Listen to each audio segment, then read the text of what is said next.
Dave Anderson here with the Fisherman magazine. It's July 14th, and these are your headlines.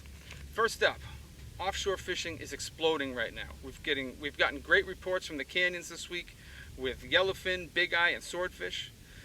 Closer to home, we've got medium to small bluefin off the Cape and off of Block Island. In addition to all that, we're also hearing about a resurgence of the week fishing in western Long Island Sound. The fishing news is sponsored by these fine partners. So before we begin, let's cut right to the chase and wrap up this round of the giveaway.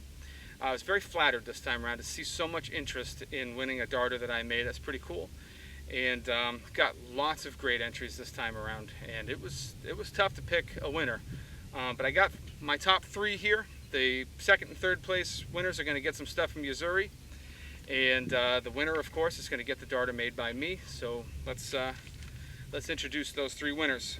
Third place went to Stephen Luis, who took this shot of his buddy with a 47-inch striper caught on the Kayak. Just a really nice photo, well composed, and an awesome fish. So congrats to you guys on that. I'll send you two so you can give him one as well.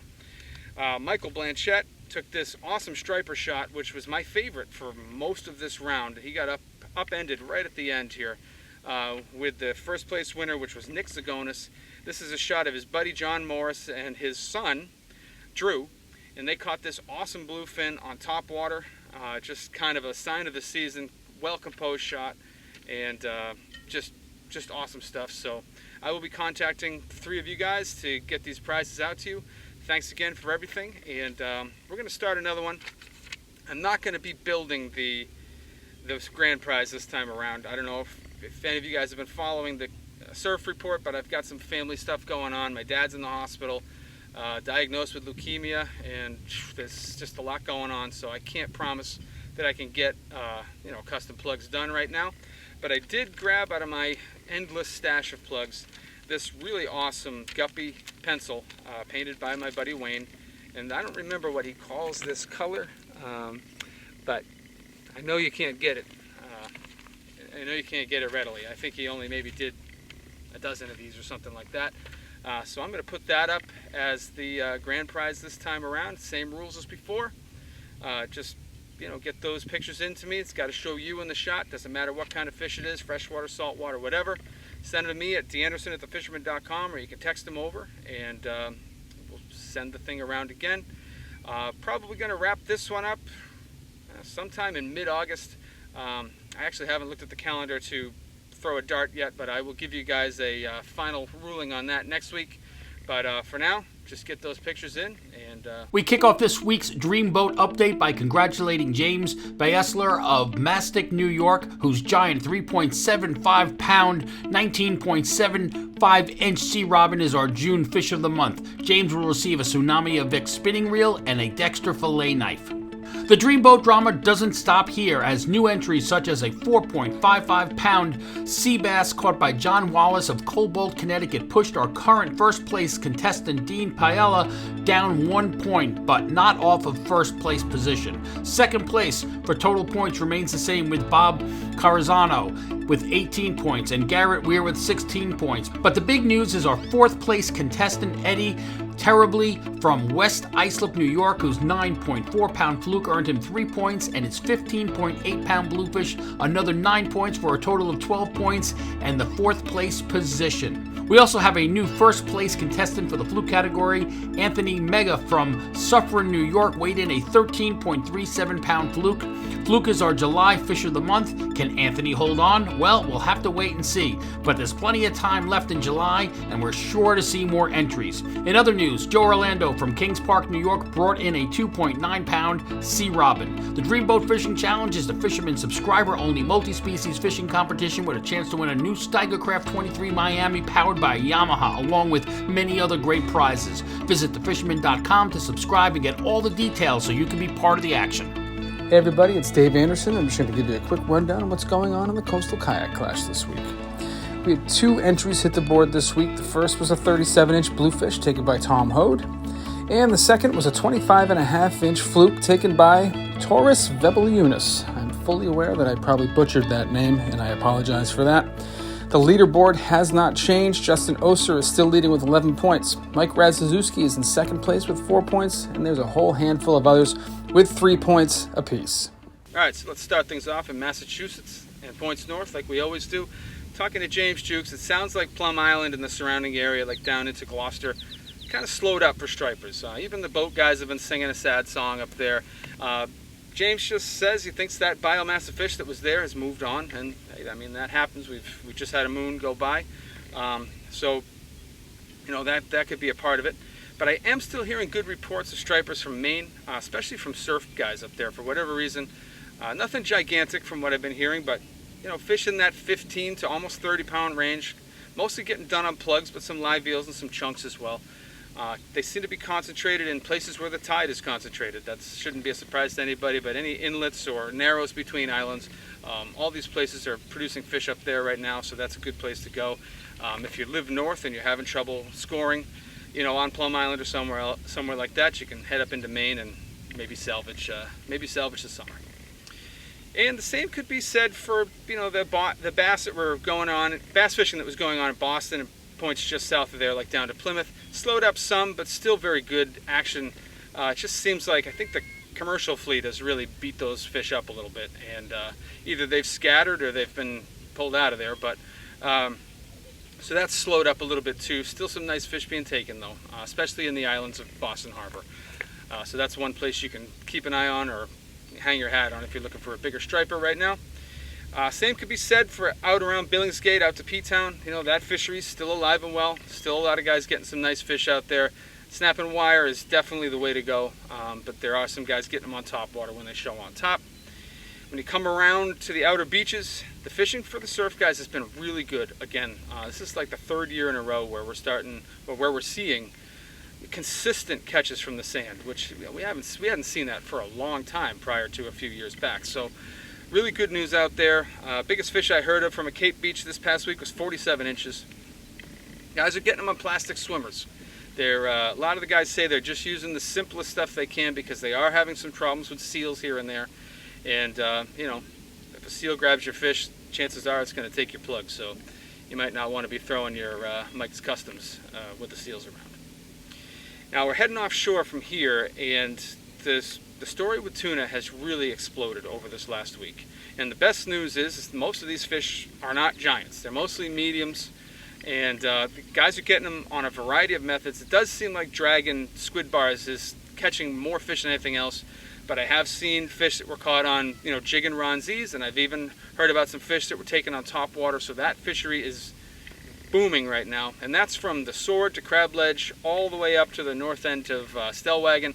It's just loaded with tuna right now. Guys that have been out there are telling me that the fish are busting everywhere, and it looks like it's on. If you're heading further offshore is a little more your style. Guys heading out to the canyons are getting some really nice fish as well. Saw some really big swordfish caught this week. Saw good numbers of yellowfin and even a few big eyes. So that fishery also is ramping up and should only get better as we move into the heat of the summer. So that's something. If you've got that offshore, you just can't let it go. Now's the time to go. Even with fuel prices, you just gotta make it happen. You know what I mean? Coming around into Nantucket Sound and Vineyard Sound, a lot of sea bass fishing going on in there. Some fluke fishing going on in there. Lots of shorts on the fluke end, but guys are getting some keeper-sized fish. I still haven't heard much from the shoals again this week, so not sure what's going on out there. Heading around into Buzzards Bay, some big bluefish around there still, and into the canal, things finally starting to light up again. I heard from East End Eddie today, and he said that the west end, you know, the combat zone, as they call it, around the railroad bridge, starting to see more fish now. Starting to see more consistent catches, starting to see some better sized fish. Biggest one I heard of this week was 29 pounds. That's not a typical canal giant, but it's a good sight better than what we've been seeing the last 2 weeks. Guys are getting them on top water, getting them jigging, so it's looking a little bit better. And overall, I think maybe we may be moving into that July bite that seems to happen almost every year. So if you're a canal guy, you can strap the bike back to the truck, because I think one of these next two sets of tides is going to be a good one. On the freshwater end of things, we're going to toss it over to Roy Leyve to hear his take on what's going on in interior Massachusetts.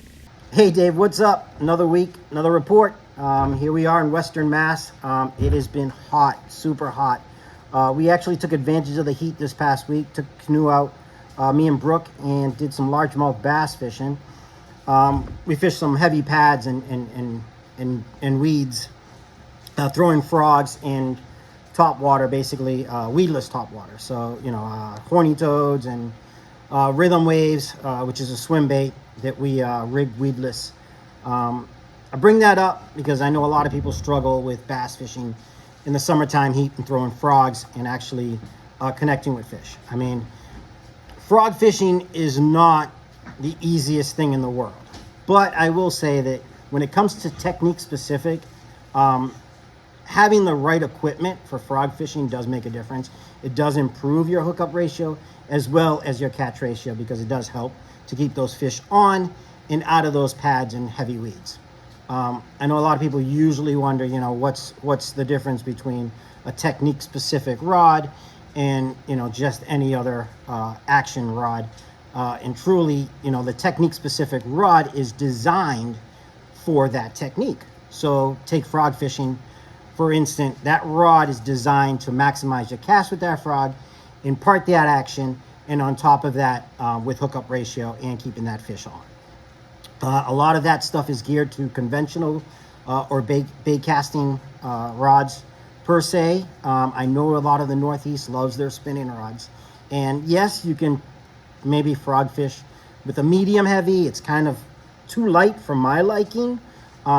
It's hard to find a rod in the spinning category that's going to work well for that. But there is a lot of bait cast reels out there that will improve your learning process when it comes to bait casting.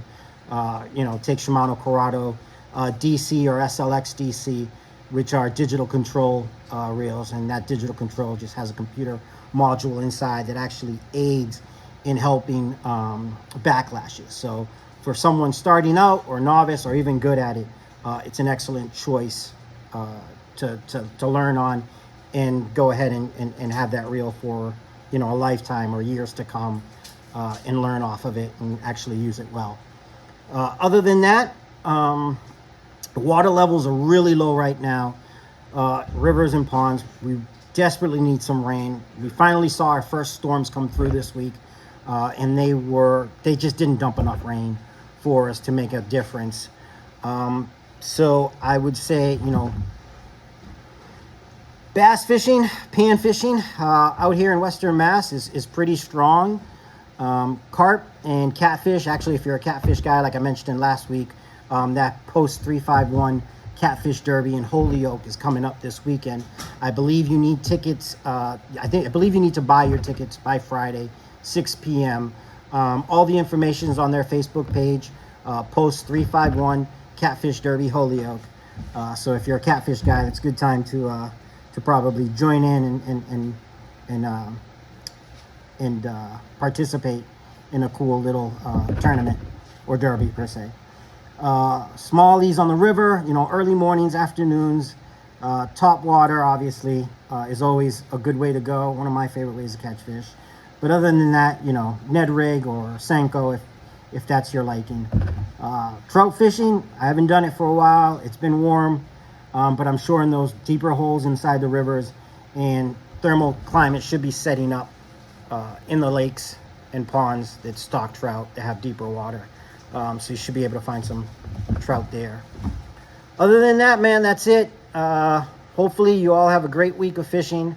I don't know what we're going to do. I'm probably going to do another trip of bass fishing. I do have to head up to the Cape this week. So my report next weekend will have a little bit of Western Mass and Cape Cod in it. So all right, take care. Have a good one. Catch you guys later. Thanks, Roy. Appreciate the report. We'll hear from you again next week, hopefully. And that's what I have for you guys in Massachusetts this week. For more than 20 years, anglers everywhere have come to know one thing, that nothing says no to fish bites. As we move over into Rhode Island, definitely major emphasis on striped bass right now, but we're also starting to see some big bluefish showing up in the in the ocean now, so these fish have moved out of the bay, off those bunker schools finally. We're starting to see some really big actually, bluefish charging around in the ocean. Definitely seen some fish up into the mid to upper teens. Haven't heard of a 20-pounder, but I wouldn't be surprised if there was one out there. If you're looking for sea bass and fluke, I would definitely be heading out to Block. The east grounds seem to be the place to go for the sea bass. And if you're looking for fluke, I'd be fishing the windmills. Those are the two areas that are giving up the most fish out there. Striper-wise, you know what to do. If you're out there already, you're going to head over to Southwest Ledge. Guys are getting them day and night. They're getting them on flutter spoons, they're getting them on rubber eels, and they're getting them on live eels. The bite's phenomenal, and fish into the 50-pound class are fairly common, and 40s are pretty much run-of-the-mill. Closer to shore, there's definitely some nice fish around Newport, around Point Judith. A lot of fish in the 20-pound class, but some really big ones too. Some fish up well into the 30s and a few, jumping over that 40-pound mark. Over in the Newport area, bass fishing is also very good. Definitely heavily relying on the tube and worm. Boat guys just dragging that tube and worm around the reefs. They're getting some really nice fish up into the 30-pound class, probably a few eking over the 40-pound mark. Surf guys, I've been hearing good reports of fish in the 20-pound class. A lot of squid around, a lot of other small baits around, and I've also been seeing sand eels around, which is kind of rare in that part of Rhode Island. So that's been a good thing. We're seeing a lot more fish around. Definitely live eels for the surf guys, though, are catching the most fish. And then as you head offshore, it was kind of like this all happened like in a flash. Everyone was talking about guys that went offshore and they didn't find any tuna, and then all of a sudden, like every guy that went was finding them. These fish are in the vicinity of the dump, probably heading out into the gully and Tuna Ridge as well. These are mostly medium-sized fish, and from what I've been hearing, guys are getting them on top water for the most part, so that's pretty exciting. And it sounds like that bite's still in its infancy, but there's good numbers of fish around, and I think by next week or the week after, it should be full steam ahead. And that's the story that I have for you guys here in Rhode Island this week. As we move over into Connecticut, bass fishing is definitely taking center stage. A lot of those fish that were in the Western Sound have now moved east, and we're seeing good catches coming from fishers, we're seeing good catches coming from the Thames, and we're seeing good catches coming from the reefs outside the Connecticut River. Lots of nice fish being taken. Fish from 25 to into the 40-pound class. Guys are getting them on a variety of methods. Live eels always going to be your top taker, but chunked bunker are catching fish. Live bunker, when you can find them, are catching fish, and the night guys are getting some fish on plugs. Also, three-way and bucktails is getting fish in some of the faster-moving current areas like the sluiceway and the gut and the race. So those are, it's all the classic methods that work for stripers, and this is that time of year. It's like every year we start to see some really nice fish coming out of that region right around the middle of July. So that's firing up right now. Over by the Connecticut River, the bass fishing's also been really red hot, and outside like Niantic and over to like 6 Mile, really good sea bass fishing. But for a little more detail on how that fishery's going, let's toss it over to Mike Roy from Reelcast Charters. Hey, what's up, guys?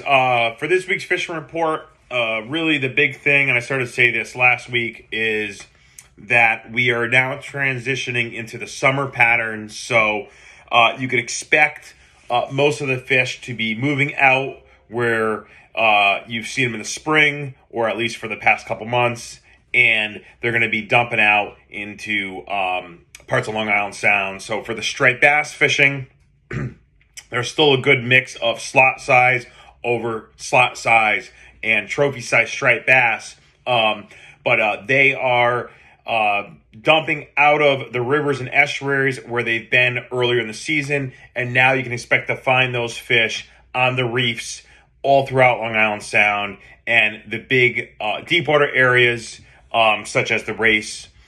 Bluefish, there still have been more bluefish around this season. We've still been getting a lot of our baits bit in half and hooking a lot of big blues, and they seem to be in the 8 to 12 pound range, which is a nice sized bluefish. For the black sea bass fishing, again, you can expect a transition from their spawning grounds earlier in the season to their summer residency areas. So now you can expect to find black sea bass all throughout Long Island Sound.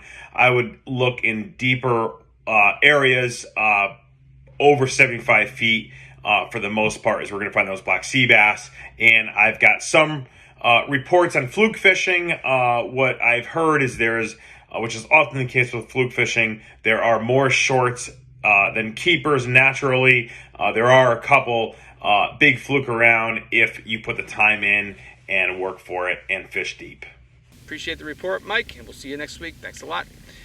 Heading west from there, the bass fishing is definitely cooling down, but guys are still getting some decent fish. It's just slowing up. So working a little harder for them, and it's definitely a nighttime thing. It's definitely a chunk thing. That seems to be the way that these guys are getting the best fish, fishing in 30 to 60 feet of water. It's always that 50 line off like Milford and out to New Haven that really seems to keep those fish moving in a straight line and makes them easier to target. And that's been really good out that way. A lot of the fluke guys are heading over to Montauk, which really just seemed to explode over the last week. A lot more better fish coming out of there, and also some really nice fish coming along the Long Island shoreline as well. As we head west, fluking's been so-so. Bass fishing's slowing down, but for a greater look at, or a greater detail of what's going on out that way, let's toss it over to Max from Fisherman's World. We've seen some good striped bass come through our area this past week. It seems like the fishing really picked up leading up to this full moon. We've seen fish to like over 45 pounds. I want to say congratulations to Keith. He got his personal best twice in 1 week. So chunking places at night like 11B, the OB buoy, 28C, Southwood Greens Ledge, and some deeper waters, definitely your best bet at a bigger bass. But you never know, guys chunking up in tight inside the islands are finding fish, to like 30 pounds. There's a lot of slot fish and just over slot mixed in inside. Plug-in first light and last light is your best for a good topwater bite. Working structure like Hakini Shoals, Greens Ledge, up in tight in Sheffield around Old Baldy, Middle Passage, stuff like that has been really good. And then bluefish been mixed in shallow, but most of the blues are staying out in the deep. So guys looking to get some good bluefish action, I would, definitely troll some umbrella rigs in the triangle area and then diamond jig on the outgoing. And then on our side, 28C and the bluefish pit has been holding blues too. So they'll take a variety of lures. When they're down deep, the best bet is diamond jigging. It's good old fashioned fun. Fluke fishing remains pretty slow in our area. You really got to work for some fish. I would say fishing from like 40 to 60 feet right now. Bucktails tipped with gulps, squid strip, spearing is your best bet. If you do catch one to keeper size, I would mark the spot and just keep drifting over that area, see if there's some more with them. And then porgy fishing is lights out. That's a good family fun. You can catch them virtually anywhere around the islands right now when you're on top of structure. Guys are doing good from Sherwood Island and Calf Pasture Beach. Black sea bass, they're definitely moving in some deeper water. Guys do catch them up by catch while fluking, while they're drifting. But if you really want to target them, I would definitely get on some deep water wrecks south of the islands. Thanks and good luck. Appreciate the report, Max. Thanks for that, and we'll check in with you guys again next week. That's what I have for you guys this week in New England. But one last thing before we wrap this up, let's toss it down to the guys at Marina Pez Vela in Costa Rica. Hey guys, checking in here from Costa Rica and the Marina Pez Vela. This week's fishing report. We've had some wide open tuna fishing just offshore, only 15 to 20 miles out. We've had some great tuna fishing here in Capos. The blue marlin bite has picked up, and just this week we released a 250-pound blue marlin aboard my boat Good Day. Fish of a lifetime stuff for sure. Inshore we've had some rooster fish, we've had some nice snook, plus plenty of jacks, mackerel and other inshore species. Hope to see you guys here in Costa Rica soon. Back to you guys. And that's the reports for this week, guys. I hope that you found them useful. Don't forget to send those pictures in so you can win that guppy plug and some of the other prizes that I've got for you guys. If you're not a subscriber to the Fisherman, I highly recommend you head over to the website, check out what we've got going on. You'll find we have reports from the entire eastern seaboard practically, from Delaware all the way up to Maine. We cover every species that swims along those coastlines, and we cover all the freshwater species as well. It's the best $30 you can spend in fishing, but at the very least, just give us a like and subscribe here on YouTube and hit that little bell thing down there so you get a notification every time we post something new. Appreciate you guys for watching the report. We'll see you next week.